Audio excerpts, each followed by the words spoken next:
G'day everyone, welcome back to Risky Rollers. I'm Dalton, and this is the new Leagues of Votann Codex. We're all super excited about the new squats here at the channel, aren't we, Lockie? No. Absolutely. So I can't wait to share all these cool rules with you. We're going to have a series of videos on the subject. We're going to cover the rules and special abilities that the leagues have. We're then going to cover the sub-factions, the different leagues, as well as their custom leagues that you can build for them. We're also then going to cover the relics, warlord traits, and psychic powers. We're going to do a video on the stratagems, a video on the data sheets and the points, and top it all off with a video on the chapter approved rules. That's their secondaries, and we're also going to include a little bit of list building or collection building tips and things that we think could be interesting to work out from there. So without any further ado, make sure you subscribe to see the entire series, and let's crack right on.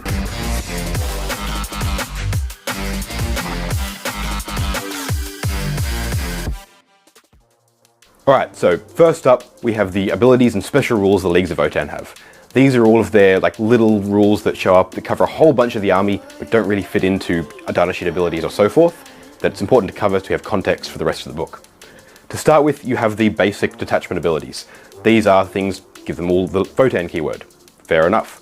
You've got a rule called Hero of the Oathband. You can only have one Carl per detachment, the same as one Space Marine Captain per detachment. You also then have all of the League customs. This gives them all the sub-faction bonuses, all fairly standard. Don't mix sub-factions, etc. Straightforward enough.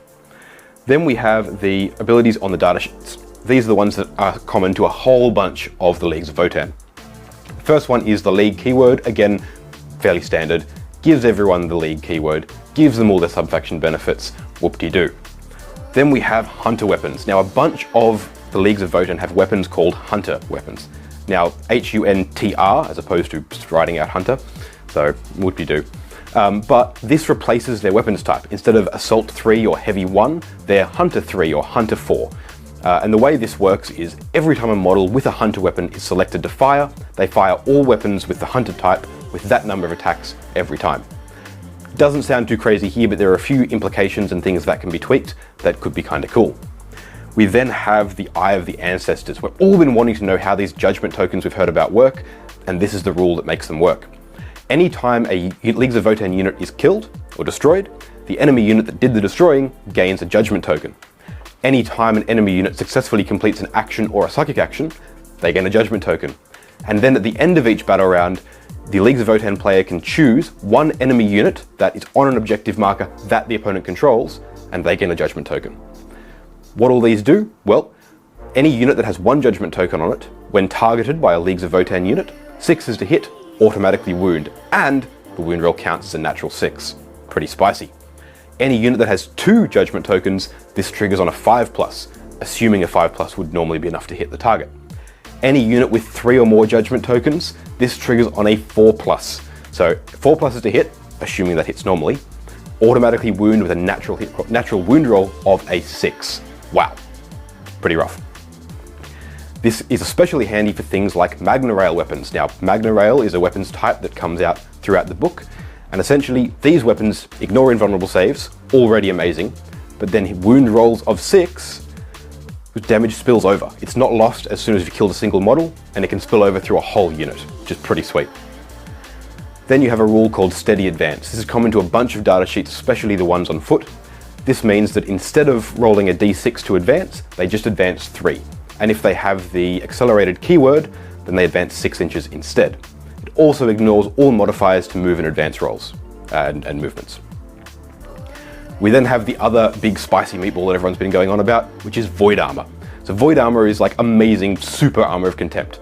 You do ignore the first pip of AP, like Armor of Contempt. Very nice. And here's the kicker. You cannot reroll wound rolls or damage rolls against models with Void Armor. So just insanely durable from a single rule that covers almost the entire army, including those big Hecaton land fortresses. Broken. Maybe, we'll see. It's still pretty cool. Finally, we have the Beam rule. Now this is a rule that, as you can see, is quite wordy, but this covers a bunch of Votann weapons, especially the Sea Beamers. Now, what this rule does, essentially, when you fire at a target, if the attack hits, then you draw a line between the target model or unit and any point on the shooting model. Any unit that is underneath that line gets hit by the attack. Pretty sweet. There are a couple of caveats. Units protected by Lookout Sir or similar character protection rules cannot be hit by this attack just by crossing it with the beam. So if you've got a character that is character protected, they're still not hit if the line crosses them. And then any unit that could not initially be targeted, for example, they might be out of line of sight or have some other rule applied to them that would not let them be targeted, still can't be hit by the beam rule. But still a pretty spicy weapon if you can line a bunch of guys up. That's pretty much it for all the abilities and special rules that cover a whole bunch of the Leagues of Votann. So, we'll make sure to catch me for the next one. We're going to go through the rest of the Codex. See you there.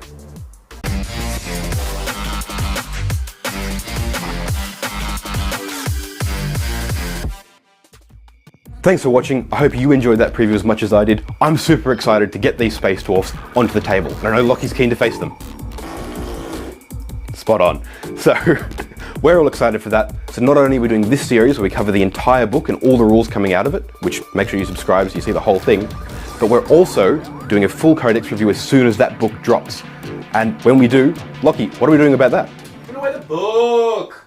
Not just the book though. And the army box! And the army box! It's gonna be cool. I can't wait. I love squats. They're cool. So make sure you subscribe so you don't miss any of that, and you make sure you catch the cheeky battle report we'll have out with them very soon. See you guys on the table.